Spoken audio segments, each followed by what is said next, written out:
Hey everybody, Pastor Rob here. Thanks for joining me on this episode of The Cutting Room Floor. This is a segment that allows me to take some time to dig into something related to a recent message here at Sunny Slope Church. And I love this opportunity to go a little bit further into something of the text that maybe we didn't get the chance to go into on Sunday morning. So thanks for joining me. Let's dig in. In Acts 16, we meet a girl who is under the influence or under the control of a demonic power.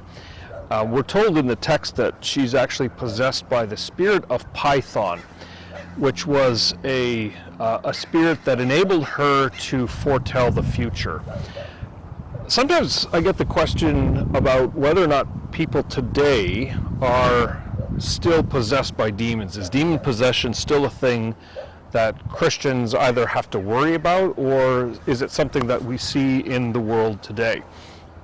One of the reasons this question comes up is because when you go through the Bible, you come across all of these stories, whether it be in the Gospels or whether it be in the book of Acts, all these stories about people who are possessed by these demons.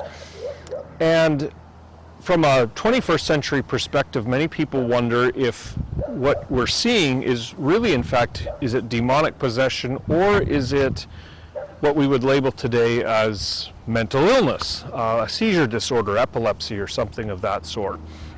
It can be easy, I think, to write off the accounts that we see in the New Testament, to just look at them and say, well, those really are not supernatural events, and we sort of write them off as being more of a mental illness or some other disorder. I think that is actually a mistake. I think demonic possession really was and is a real phenomenon. If you want to just sort of dismiss, like the account in Acts chapter 16, as just some kind of a mental illness, that doesn't really account for the behaviors that this girl displays. She's able, after all, to tell the future. And that doesn't really fit under any known mental disorder that I'm aware of. So I'm convinced that what we are seeing in the accounts in Acts and in the Gospels, I'm convinced that many of them really are, in fact, demonic possession. Now that brings up the question, does this still happen today? Do people still experience demonic possession today? And I have a couple of thoughts about that. One of them is that, first of all, if you're a Christian, if you're a genuine believer in Jesus, then it's impossible for you to be possessed or indwelled in any kind of way by demonic powers or forces. That said, I think it is still possible today, but I think in 21st century Western culture, it's quite rare. And there's a reason for that.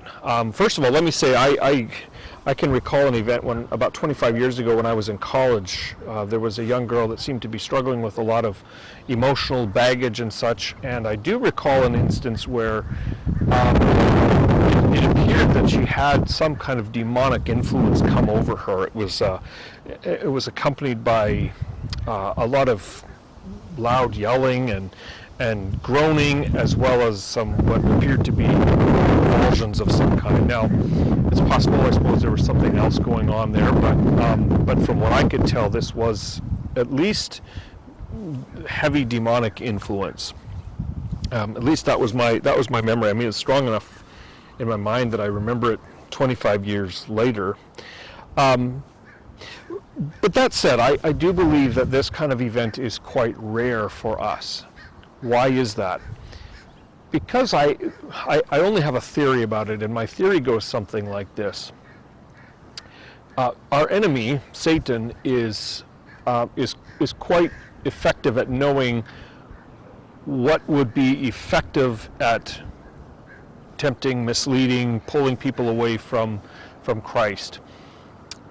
In 21st century America, Canadian context, American context, I think we would be more fascinated than we would be frightful or fearful of the influence of demons. In other words, we've sort of, in our culture, we've created demonic events and demonic activity almost as something that's intriguing and exciting to watch. We make horror movies that feature demonic possession, and we find that rather intriguing to watch. It's something. So if it were to happen a lot today, I think there'd be a sense in which people would be drawn to it.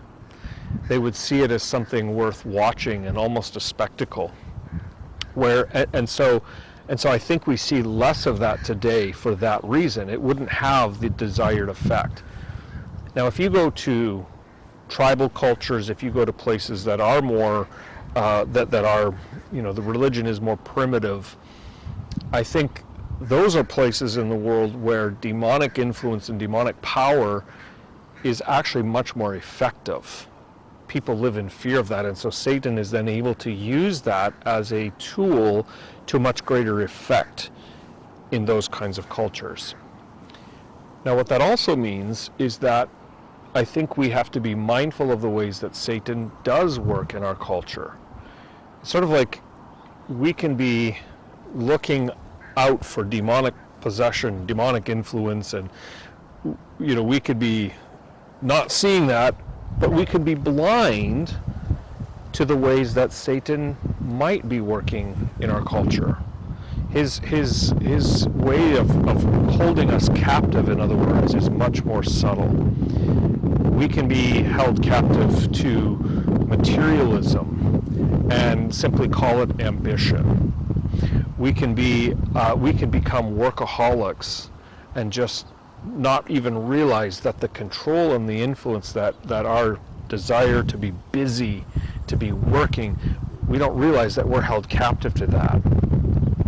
We can be held captive to things like lust and just dismiss it as, something that's not all that dangerous. So when we think about the question, are people today held captive? Are they demon possessed? The short answer to me is, well, it's possible, but we should be much more attentive to the other, more subtle ways that Satan can be working in our own lives and in our own culture. And we should be watching out for that instead of looking out in the world around us and trying to see whether there are demons working in and among us. Hey, thanks for watching this episode of The Cutting Room Floor. Don't forget to like and subscribe, and we'll see you next time here on The Cutting Room Floor.